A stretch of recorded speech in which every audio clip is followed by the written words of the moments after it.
On the morning of December 12, 1947, in one of the coldest winters America had ever known, passengers on the ocean liner SS Marine Fletcher crowded the deck to gape at the Statue of Liberty extending her torch of freedom 300 feet into the sky, her face turned toward incoming ships. In America, life is golden, they sang with arms linked. Flowers are more beautiful and life is so much better. It had taken the 36,600-ton steamer 13 days to make the journey from Bremerhaven, Germany. 21-year-old Siegbert Wilzig had been nauseous, vomiting, and losing weight for most of the 2-week ocean journey. Hearing the cheers, he climbed weakly to the top deck and took a deep breath. The fresh air was a relief after the bad smells of so many people cramped together on the deck below. Winter had thrown a silver net of snow and clouds behind the Statue of Liberty. No buildings obstructed his view, and Lady Liberty's oxidized green body glowed in the morning haze. The Marine Fletcher's engines pulsed, and the deck trembled beneath his feet.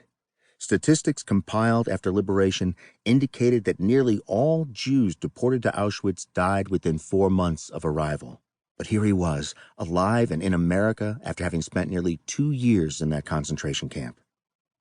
Steamships were too big to dock at Ellis Island, so harbor lights guided the Marine Fletcher to anchor a mile away by the Verrazano Narrows.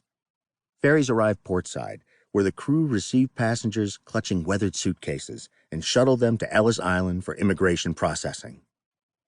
Siegbert was young, but he knew from his years in concentration camps that appearances could mean the difference between life and death. With the little money earned after liberation, he had purchased a fashionable fedora, winter coat, and dress pants, and he managed to enter the processing room looking dignified despite the grueling journey across the Atlantic. Windows in the 1-story arrival hall were closed against the winter chill. 3-winged metal fans screwed to the wooden walls kept fetid air circulating.